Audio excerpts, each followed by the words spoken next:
I made a discovery in my wife's bag that almost tore our marriage apart. The moment I saw them together, everything shifted. That Wednesday evening, Amanda, my wife of 10 years, greeted me like she always did when I came home from work. But instead of our usual small talk, she told me to sit down, saying there was something serious we needed to discuss. Here we go again, I thought to myself, preparing for another tough conversation as I sank into my chair. Once I was settled, Amanda began by expressing how much she loved me and how deeply committed she was to our marriage. Strangely, her words didn't put me at ease. If anything, they made me feel more on edge. I responded with a cautious, "All right?" But before I could say anything more, she cut me off with a deep breath and got straight to the point. "I love you," she started. "And I see us growing old together, but I've decided I want to have an affair." I was completely blindsided. The shock hit me hard, and I struggled to wrap my mind around what she was saying. Trying to make sense of it, I asked, "Wait, so you love me? You don't want to mess up our relationship, but you're still planning to be with someone else?" Amanda quickly clarified, "It's not exactly like that. There's someone I've met, and I want to have a physical relationship with him. It wouldn't be all the time, just every now and then. I promised to be completely honest about it. I really believe our love is strong enough that this won't change how I feel about you. If you love me as much as you say, you'll understand this is something I need." She said it so calmly, like she was explaining something totally reasonable. Still reeling, I asked, "How do you figure this wouldn't affect us? And have you already made plans with him?" Without hesitation, she confirmed, "We're tentatively planning a weekend getaway next week." Then, as if testing me, she asked, "How would you react if the roles were reversed?" I knew my response would sting, but I said it anyway. I'd be okay with it, as long as you could assure me it wouldn't change anything between us. Amanda wasn't buying it. "Come on, you know that's not true. You'd lose your mind if I ever suggested this."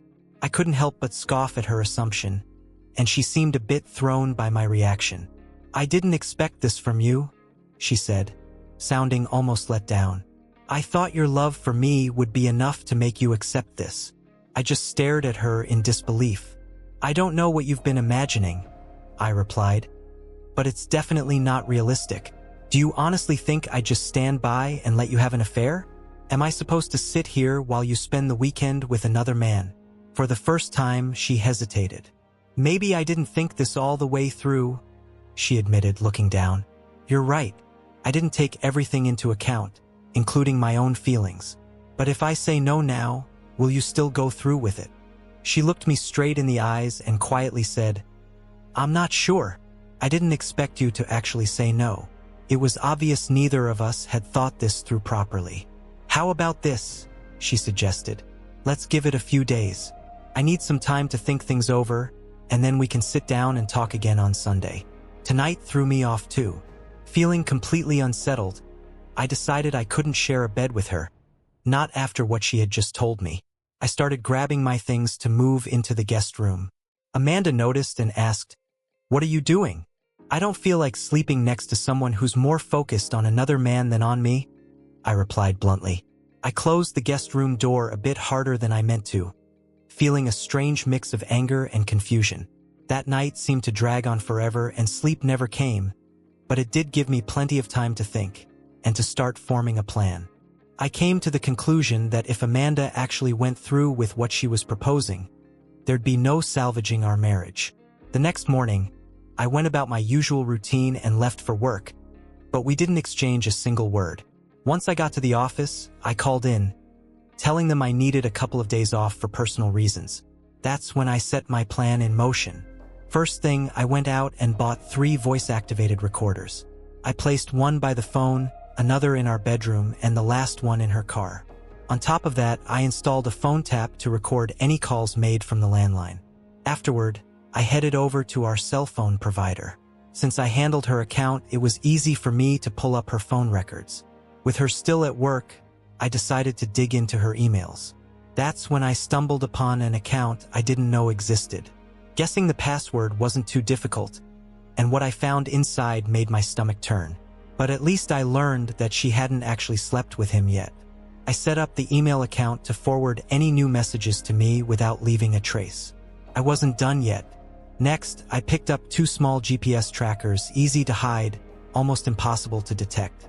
One went in her wallet, tucked in with her cash and cards, and the other found its place in her car.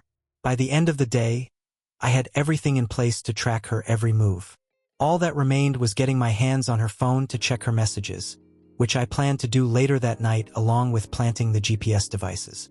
When I checked her emails again, I saw a flurry of messages exchanged with a coworker named Greg Adams. So Greg was the one at the center of this mess. I felt a surge of anger and was ready to destroy his world, just as he'd wrecked mine. The emails confirmed that their weekend plans were locked in, regardless of what I had to say. That Friday, I made a beeline for a divorce lawyer I'd heard good things about.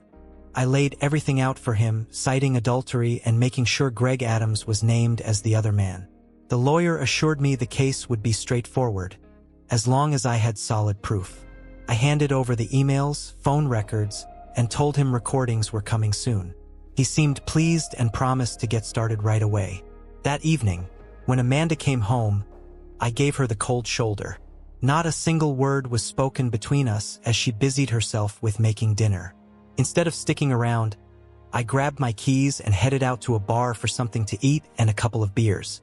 When I got back, she tried to strike up a conversation, but I walked right past her and straight into the guest room, slamming the door behind me. At this point, the only way she could save our marriage was by calling off her plans with Greg. But I wasn't holding my breath. I avoided her the entire weekend. By Sunday afternoon, though, I decided it was time to talk. We both sat down in the kitchen, and I laid everything out. I told her I'd spent the past few days thinking about what she'd asked, and no matter how I looked at it, there was just no way I could be okay with it. I reminded her that, even though she claimed it wouldn't affect our relationship, it was already driving a wedge between us. I pointed out the tension that had been growing and suggested that if she had taken a minute to put herself in my shoes, she'd understand why I couldn't accept this. "I've tried to see it from your perspective," I said, "but no matter how I twist it around, there's no good that could come from this. So, I'm going to have to say no." Her response came sharp and quick. "How can you be so selfish? If you love me, why can't you let me have this?" I couldn't believe she was trying to turn it around on me. "Selfish?" I snapped. "I think it's pretty selfish of you to want to be with someone else when we've built a life together. And what if I go through with it anyway?" She challenged, her eyes locked on mine. "There will be consequences," I warned. "We made vows 10 years ago to be faithful to each other." "I know, but this is something I need to do," she insisted, standing her ground. At that moment, I realized the conversation had hit a dead end. "Well, I guess we're done here then. You really need to think long and hard about this." I stood up, grabbed my laptop, and walked out of the house. I needed some space to breathe, so I found a nearby spot where I could keep tabs on her emails without her watching over my shoulder. Amanda was fuming. I watched as she fired off an email to Greg, reassuring him that she was definitely going through with the trip, no matter what I said. Greg, equally eager, replied, saying he had already booked room 125 at the Hilton in Kansas City for Friday and Saturday night. As soon as I read that, I made my move. I went ahead and reserved the same room for Thursday night. They were making this far too easy. In their emails, they exchanged plans for a romantic Saturday evening. Dinner, dancing, and, of course, time alone. Amanda even mentioned picking out new lingerie for the occasion. I sat there, eating my meal while keeping a close eye on their back and forth. They had fully moved on from my refusal and were now completely engrossed in planning their weekend getaway. Check-in was at 3 p.m., with Greg planning to pick her up right from our house at 1, given the 2-hour drive to Kansas City. I was actually a bit surprised that he'd be picking her up from our doorstep. I needed to figure out how I was going to deal with that part of the plan. To make sure I had all bases covered, I also reserved a room close to theirs, allowing me to intercept every move they made. Over the next few days, I gathered everything I needed for my plan, including 2 discrete HD fiber optic cameras. My intention was to set up the cameras in their room on Thursday, making sure everything was ready to document their affair. It would be the perfect evidence for the divorce case I was preparing. Throughout all of this, I kept giving Amanda the cold shoulder, not saying a word to her. Then came Wednesday, her day of reckoning. I decided to give her one last chance to change her mind. I asked her to sit down at the table for a quick chat. She wasn't exactly thrilled, but sat down anyway. I started by asking if she had given things any more thought. She nodded and, with a steady voice, told me she was still going ahead with her plan. She spoke casually about the upcoming trip with Greg, even saying she hoped we could eventually move past it. I let out a long sigh, feeling the weight of the situation, and gave her one final warning. "This is your last chance to reconsider," I told her. I urged her not to throw away our marriage for some fling and reminded her of the consequences if she didn't back down. But she stood her ground. Nothing I said could sway her. I ended the conversation bluntly. "So, you've chosen Greg over me." The decision was clear. I walked out of the room and, as usual, slammed the door behind me. It was undeniable now. Our marriage was over and someone was going to have to deal with the fallout. Thursday morning, I went to work and requested the afternoon off, along with Friday, to finalize things with Amanda. My boss was understanding, offering his full support and giving me the time off without any questions. That afternoon, I drove to Kansas City, checked into the room Amanda and Greg were supposed to use, and installed all the surveillance equipment. I made sure everything was set up perfectly, positioning the cameras for the best angles and testing them to ensure they'd capture every moment. Once everything was ready, I walked down the hall, past the room they'd be staying in, to confirm I was still within range to monitor everything. When I got back home that night, the reality hit me like a ton of bricks. My marriage was officially over, but I still had one more thing to do. I stopped by a nearby store and picked up a small can of pepper spray, planning to use it to sabotage their romantic evening. When I got home, Amanda was sitting in the kitchen, watching me like she was waiting for something. I walked past her without a word, slamming the door behind me just like I had the day before. She followed me into the room, trying to act all friendly, but I wasn't having any of it. "Save that for Greg," I told her. "I don't need your pity." I turned my back on her, and she finally left. That night, I barely slept, but I knew everything was set in motion to bring this all to an end. Friday morning came, and I got up, left the house like I usually did, not saying a single word to her. My first stop was my lawyer's office, where I signed the divorce papers. I told them I'd have all the evidence they needed by Monday and requested that Amanda be served at her workplace that same afternoon. I made sure Greg would be served at the same time, as I planned to sue him for alienation of affection. When I checked Amanda's GPS, I saw she was at the hair salon, so I took my opportunity. I headed back home, opened her suitcase, and found the new lingerie she'd bought for the weekend. It was undeniably sexy, but it stung knowing it wasn't for me. Wearing rubber gloves, I pulled out the underwear and sprayed the crotch of her panties and the cups of her bra with pepper spray. Once everything was back in the suitcase, I couldn't help but grin. This was going to be interesting. After that, I went to the bank and closed all our joint accounts, transferring the money into a new account under my name. I also canceled all the credit cards we shared. With that taken care of, I headed back home, ready to say my final goodbye to Amanda. It was about 12:30 when I returned, and I knew she'd be getting ready for her big weekend with Greg. She wasn't downstairs, so I went up to the bedroom and found her putting on some lingerie I had bought her in the past. She looked embarrassed and tried to cover up, but I stopped her. "Don't bother. I've seen it all before." To be honest, she looked stunning. Her new hairstyle, flawless makeup, and that seductive lingerie. I couldn't help but tell her, "You look amazing today. It's just a shame you never put this much effort in for me." She looked down, trying to explain, "I just wanted to feel good about myself." "Well, you do," I admitted. "But it seems like you're more concerned about impressing him than you ever were about me." She apologized, saying she just wanted to feel attractive. I sighed, reminding her, "You've always been beautiful to me. I've always loved you, and I thought you loved me too," I said quietly, as I reached out and gently slipped the wedding rings from her left hand. These rings, especially the one I gave you on our wedding day, they meant something to me. They symbolized our promise to forsake everyone else. I paused for a moment before continuing. But clearly, that promise doesn't mean as much to you now. I explained that I didn't want to see her wearing my ring while she was with another man. I also reminded her that the engagement ring had belonged to my mother and that I planned on keeping it for sentimental reasons. Amanda looked shocked but stayed silent as I pocketed the rings. I won't be here when Greg arrives, I told her calmly. But don't let him set foot in my house. If you do, I promise you both will never forget it, I said firmly. She asked what I meant, but I didn't mince words. He's not welcome here, Amanda. Do you understand? Yes, she replied quietly. I won't let him inside. Good, I said, because I'll be watching. She looked at me with hurt in her eyes and asked, Why are you acting like this? Because the love of my life just threw away everything we had, I replied with a sigh. Then I turned on my heel and walked out, leaving her standing there. As I stepped out the door, she yelled after me, but I was done listening. I parked a few blocks away, just out of sight but close enough to see when Greg showed up. If he dared to walk into my house, I was ready to risk jail time, but trust me, they'd regret it more than I would. Before long, his car pulled up.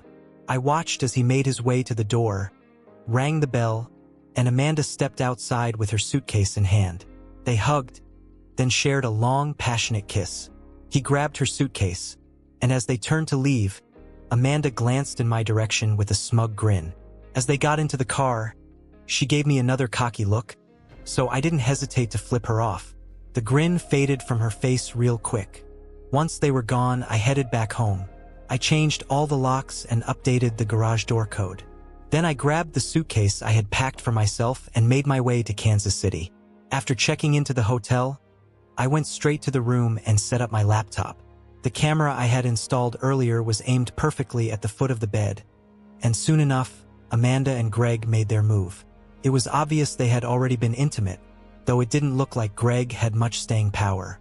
He emerged from the bathroom completely naked, and I couldn't help but laugh at the sight. The guy was embarrassingly small compared to what Amanda was used to. I watched as Greg crawled back into bed, ready for another round. Amanda smiled at him, opening her arms, but I had to laugh again when she reached down to grab his tiny little tool. He didn't need to hold back. There was no way she could even feel that thing inside her. Wow, I thought she really made a terrible choice. This guy was beyond pathetic. I could see the frustration starting to build on Amanda's face as Greg took another break. It was becoming clear this weekend wasn't going to live up to her expectations. She'd leave Kansas City disappointed, come home for one last night, and by the next day, she'd be out of my life for good. Greg managed to rally for another go, but it was just another lackluster 4-minute session. He had already crossed the finish line 3 times, and she wasn't even close. Honestly, this was turning out better than I could have hoped. I couldn't stomach watching anymore, so I left everything recording and headed out for dinner and a few drinks. Every boring second of their affair would be captured. Solid evidence I'd hand over to my lawyer, proof of just how bad Amanda's decisions had been. When I got back, Greg was passed out, and Amanda sat there, clearly annoyed. What had started out painful was quickly becoming entertaining. That night, as I lay in bed, I couldn't help but think about how much fun I'd have messing with Greg the next day. My mind even drifted to the women I had noticed at the bar earlier. Soon enough, I'd be free to pursue them, no strings attached. With that thought, I drifted off to sleep, smiling for the first time in a long while. The pain was gone. I knew exactly where I was headed. The next morning, I woke up feeling ready for whatever the day had in store. After a quick shower, I grabbed some breakfast and snacks to keep on hand. Then an idea struck me. I called up a local florist and ordered a bouquet for Amanda, the same kind I used to send her on our anniversaries. Since this was going to be the last anniversary gift I ever gave her, I wanted Amanda to reflect on exactly what she was throwing away. I scheduled the flower delivery for 11 a.m., right around the time I figured things would be heating up between her and Greg. And as it turned out, my timing couldn't have been more perfect. They had left the room for a bit, but when they returned, things quickly picked back up. They hadn't been at it for long when there was a knock at the door. The flowers had arrived right on cue. I watched as Amanda's expression shifted from surprise to irritation. She grabbed her phone and called me immediately. My phone rang, and I answered with a smirk. "Hello. Did you send me flowers?" she asked, already sounding annoyed. "Oh, you got them?" I replied, keeping my voice calm and casual. "Well, it hasn't exactly been a great day for me either. My wife's off with some other guy, and here I am, trying not to lose my mind." "Why would you even bother?" she snapped. "They're the same flowers you always send me for our anniversaries." I couldn't help but laugh. "And you think that was me? Let me tell you, sweetheart, if I'd sent those flowers, they wouldn't have been roses. They'd have been a bunch of ragweed, and the card would have said, 'To my cheating wife.' But hey, maybe these will remind you of what you're about to lose." There was stunned silence on the other end before I hung up.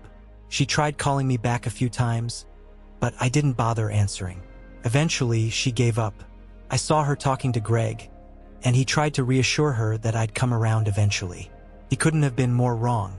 Amanda wasn't in the mood after our brief exchange, but it didn't take long for Greg to convince her to warm up to him again. That's when I had another idea. I picked up the phone and ordered her favorite pizza, the one I knew she couldn't resist. The pizza arrived just as Greg was trying to get back in the swing of things. He wasn't too happy about the interruption and tried to send the delivery guy away, but the guy wasn't having it. He confirmed the room number and Greg's phone number, so Greg had no choice but to pay for it. The delivery guy was even ready to call the cops if he didn't.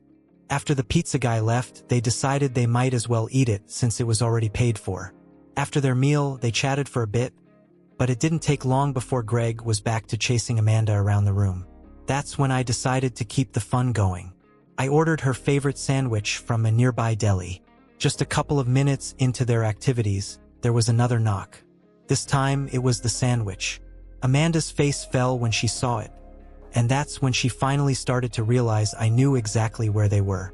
Greg, of course, couldn't believe it, but Amanda was piecing things together. She figured out I must have hacked her email and tracked them down. She told Greg I was good at that sort of thing, and it wouldn't have taken much for me to figure out what they were up to. At this point, they decided to get dressed and go out for a bit, planning to return later in the evening. Amanda promised Greg she'd make it up to him later that night. As they left the room, I was laughing so hard that I had tears rolling down my face. When they got back later, they showered, dressed up, and Amanda put on some lingerie, giving Greg a little show. He tried to make his move again, but she insisted they head out for their big date first. Little did they know, I couldn't wait for the next part of my plan to unfold. Amanda had no clue what was coming her way. As they left the hotel room, looking like the perfect picture of a romantic couple, I settled in and waited for their return, knowing things were about to get real interesting. Sure enough, about an hour after their date, they came back to the hotel, and Amanda rushed straight into the bathroom. She hopped into the shower and stayed in there far longer than usual. When she finally came out, her chest and crotch were bright red, visibly irritated. It was pretty clear she was in some serious discomfort. Poor Greg wasn't going to get any action that night either. Amanda collapsed on the bed, groaning in pain, and when Greg tried to get touchy, she snapped at him, saying she was in too much pain and not in the mood. She blamed it on an allergic reaction from her new lingerie. Little did she know, I had ensured that reaction with a little help from my pepper spray. While she was dealing with her reaction, I spent the evening organizing all the video footage I had recorded, putting together DVDs for both my lawyer and Greg's wife. By the time I was done, it had been a wildly successful day. I couldn't help but grin as I thought about the chaos I had stirred up in their little paradise. And the best part? I was just getting started. Sunday morning, I packed up my things and headed home. I knew Amanda was in for a rude awakening when she got back, but I wasn't going to rush things. Let her stew in it a little longer. When Greg dropped her off later that afternoon, he didn't even bother walking her to the door. He just let her out of the car like some kind of delivery. I was sitting on the couch, deep into a football game, when she came in. She stood in front of the TV, blocking my view, flashing me a sultry smile. I figured you'd be happy to see me, since I'm not dead, she teased, trying to act cute. Without taking my eyes off the screen, I responded, "What gave you that impression? You think I've suddenly turned stupid?" She shifted her tone, trying to explain. "I don't think you're stupid. I just thought your love for me was strong enough to move past this." Finally, I looked at her and said flatly, "I did love you, but that all changed when you walked out with another man." Ignoring everything I said, "I poured my heart out to you, and it didn't mean a damn thing." Amanda seemed genuinely shocked by my words. "I can't believe you feel that way about me," she muttered. "Believe it," I replied, my tone firm. "You made a massive mistake." She softened a bit, asking if there was any chance we could move forward, promising she'd do anything to fix things. I gave her a sarcastic smirk. "Anything? How about you drop to your knees and apologize right now?" She scoffed, shaking her head. "I can't do that." I sighed. "I knew you wouldn't, just like how you couldn't keep your promises when we got married. You said you'd be faithful, and look where that got us." Amanda shifted uncomfortably, then said she'd been thinking about me all day and wanted to make love that night. I coldly responded, "You need me? That's funny. I'm not interested. By the way, did you and little Greg use protection every time?" Her eyes widened, and she hesitated. "No, but he's married. He can't have kids." I wasn't buying it for a second. "Do you honestly think you're the only one he's been raw with? As far as I'm concerned, you're damaged goods. I'm not touching you until you've got a clean bill of health from a doctor." She snapped back, "You could just use protection if you don't trust me." I chuckled bitterly. "Right? So I'm supposed to wear a condom to sleep with my own wife after you spent the weekend raw-dogging some loser? You've got to be kidding me," I said, shaking my head. "You picked Greg over me, so screw you. I'm going out. I can't stand looking at your cheating face tonight. You can sleep in the guest room. I'll be taking the master bedroom, considering I didn't do anything wrong." Amanda's voice hardened as she tried to hold her ground. "We can talk about this tomorrow after work." I just shook my head. "I'm not sure there's anything left to talk about." With that, I walked out and headed to a nearby bar and grill to grab some dinner. I wasn't much of a drinker, but I needed to get away from her. In truth, my mind was already made up. I knew exactly what I was doing. I just needed some space. After finishing my meal and taking a long walk to clear my head, I returned home, only to find her lying in my bed. I shot her a stern look. "Get out," she argued. "This is our bed. I have just as much right to it as you do." I snapped, "The hell you do? You gave up that right when you slept with Greg. Get out of my bed, or I'll toss you and your stuff out onto the street." She started crying, but I didn't flinch. Slowly, she got up and walked out of the room, sobbing as she went down the hallway. I locked the door behind her, making sure she couldn't come back in. The next morning, I didn't say a word to her. We both ate breakfast in silence, and she left for work at her usual time. Just before walking out the door, she paused and said, "I love you." I shot her a cold, scornful look. "I loved you too," past tense. I watched her tear up as she turned and left. The moment she was gone, I started packing her belongings into garbage bags. Then I decided to reach out to Greg's wife. I asked if she knew her husband had spent the weekend with my wife. She told me she thought he'd been on a business trip. I offered to share the evidence I had gathered, and she jumped at the opportunity. When I arrived at her door, I was taken aback. She was absolutely stunning. I stammered for a second when Greg's wife opened the door, caught off guard by how beautiful she was. I quickly apologized, blaming my reaction on her looks, which honestly was the truth. Once I regained my composure, I got down to business and explained everything that had gone on over the weekend. She was furious with Greg, and we agreed that she'd come with me to my lawyer's office to see if he could help with her case. The lawyer agreed to represent her and even offered her a discount. While she started filling out the paperwork, I had a quick chat with him. I asked if we needed to wait before serving Greg to protect her interests, but he assured me that as long as she signed the papers first, she'd be in the clear. After everything was signed, We grabbed lunch together while they finalized her divorce papers. Once it was all done, I dropped her off at her home and headed back to wait for Amanda's inevitable call. I knew she'd be in for a shock when she realized what was coming her way. Sure enough, my phone rang around 3 p.m., and Amanda sounded upset. "What the hell is this?" she demanded. "I just got served with divorce papers, and Greg's been hit with some lawsuit about alienation of affection."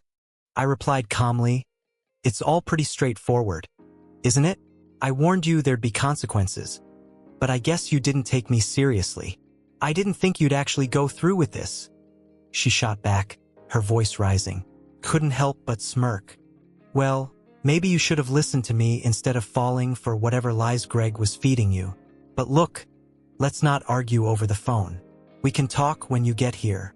After hanging up the phone, I gathered the rest of her things, stuffed them into garbage bags, and tossed them onto the front lawn. I had everything set up to record the scene, just in case I needed the footage for a restraining order.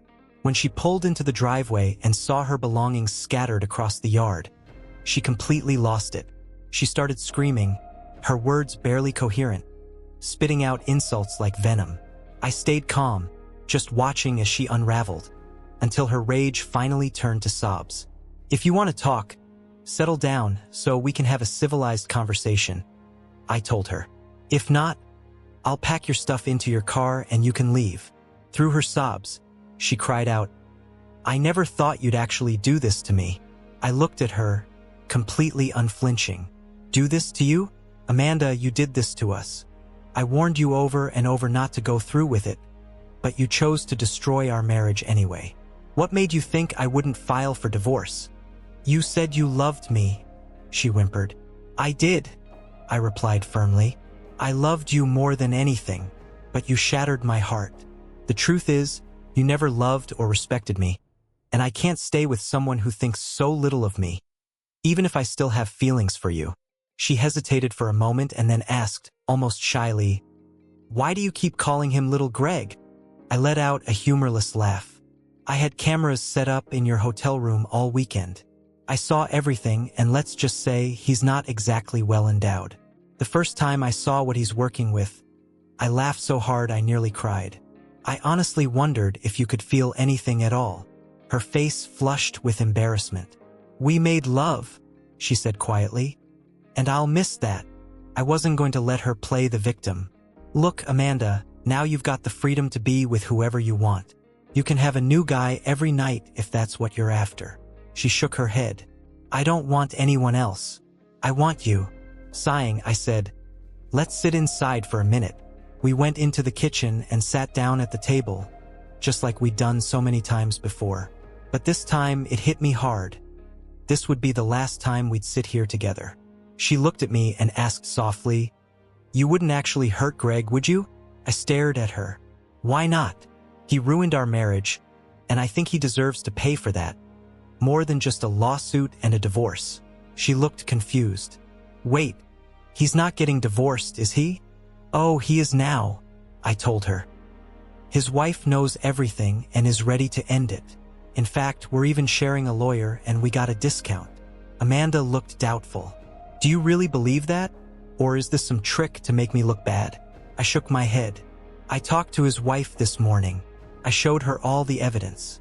Greg told her he was on a business trip. Now they're both done." She sat there quietly for a moment, reflecting. "I wish you'd been honest with me when I asked how you'd react if I wanted to be with another man.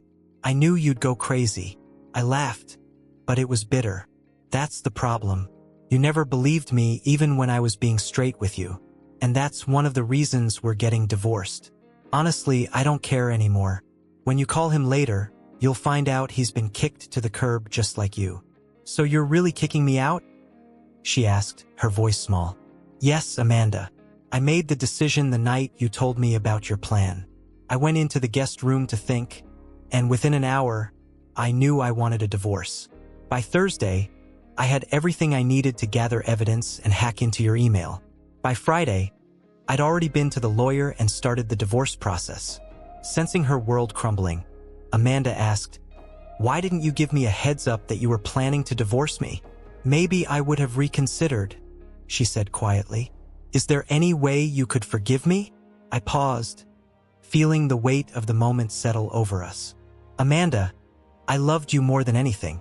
There might have been a chance for forgiveness, but that opportunity slipped through your fingers last night. I sighed and looked away for a moment. Even if I could forgive you, I'd never be able to trust you again. Every day, I'd be wondering when you'd want to be with someone else, and I can't live like that.